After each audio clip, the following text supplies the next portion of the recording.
In the span of just 3 years, one country has rewritten the rules of global sports forever. They've poached the world's biggest soccer star, created a rival golf league that fractured the sport, and are now making moves that could fundamentally reshape how we consume entertainment itself. This isn't just about sports. This is about power, influence, and a trillion-dollar gamble that could change everything you watch, every game you follow, and every piece of content you consume. Welcome to Saudi Arabia's master plan. Meet the Public Investment Fund.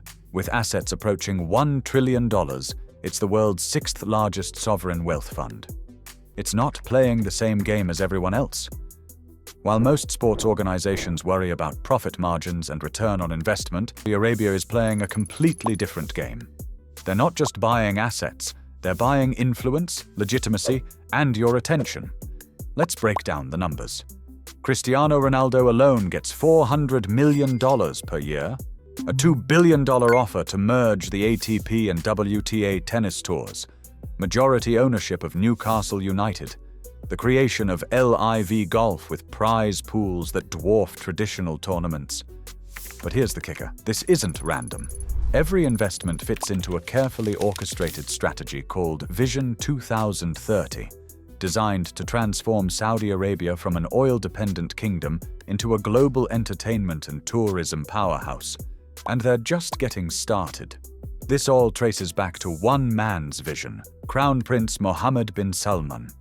He looked at a future where oil might not be king forever, and he made a bet that would make most CFOs faint. The math is actually quite simple, if you think like a sovereign wealth fund. The global sports market is worth over $500 billion annually, and growing at 8% per year. The entertainment industry? $2.3 trillion and climbing. But Saudi Arabia isn't just investing in these industries, they're systematically acquiring the infrastructure that controls them. Take their media strategy. In 2024, the Saudi Public Investment Fund took control of MBC Group, the Middle East's largest broadcaster. They've invested $249 million in Greece's Antenna Group. They're building Alamiya, a massive production and entertainment conglomerate. On the sports side, they're not just buying teams, they're buying entire leagues, tournaments, and the intellectual property that controls global sporting events. The newly created SRJ Sports Investments exists for one purpose: to acquire and create sports events, EP, and commercial rights. Critics call it sports washing, using sports to improve international reputation and distract from human rights concerns. But dismissing it as mere PR misses the bigger picture. This is economic colonization through entertainment. Traditional sports operate on revenue sharing, TV deals, and sponsorship agreements. Saudi Arabia operates on sovereign wealth and geopolitical strategy. When you can outspend everyone by 10 times without worrying about profitability, you don't just compete, you reshape entire industries. So what happens when unlimited money meets global sports? LIV Golf didn't just create a rival league. It forced the PGA Tour to completely restructure, increase prize money, and fundamentally change how professional golf operates. Players who were earning millions are now earning tens of millions, but the entire sport is now dependent on Saudi money. The Saudi Pro League has become a retirement destination for aging superstars, but it's also attracting players in their prime. When you can offer Cristiano Ronaldo $400 million, what midfielder says no to $50 million? European football leagues are panicking. La Liga filed complaints with UEFA. The Premier League is quietly worried about talent drain. But here's the thing. Saudi Arabia doesn't need their approval. Through MBC Group and their media investments, Saudi Arabia is building the infrastructure to broadcast and control the narrative around their sporting investments. They're not just buying the games, they're buying the cameras, the production companies, and the distribution networks. This creates what economists call soft power projection. Every time someone watches a Saudi-funded event, attends a Saudi-hosted tournament, or follows a Saudi-paid athlete, they're participating in Saudi Arabia's cultural influence campaign, and the pace is accelerating.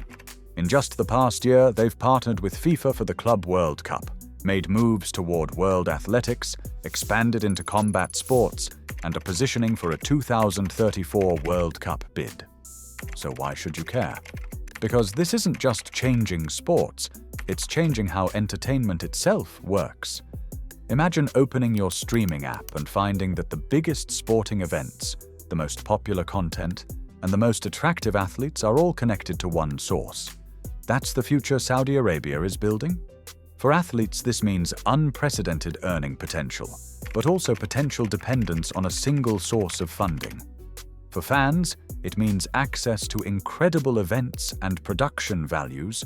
For traditional sports organizations, this is an existential threat. How do you compete with a sovereign wealth fund that doesn't need to turn a profit? We're witnessing the financialization of global sports and entertainment. Just like how tech companies transformed media consumption, Saudi Arabia is transforming sports consumption, and they're doing it with the resources of an entire nation-state. Saudi Arabia's trillion-dollar plan isn't just about owning sports and media, it's about reshaping global culture itself. Whether you see this as exciting innovation or concerning consolidation, one thing is clear: the games you watch, the athletes you follow, and the content you consume are all changing. This story is just beginning. The future of sports and entertainment is being written right now, and Saudi Arabia is holding the pen. If you want to understand how money and power really work in the modern world, you need to follow stories like this. Subscribe for more deep dives into the forces reshaping our world, and let me know in the comments. Do you think Saudi Arabia's sports investments are revolutionizing entertainment or creating dangerous dependence on authoritarian funding?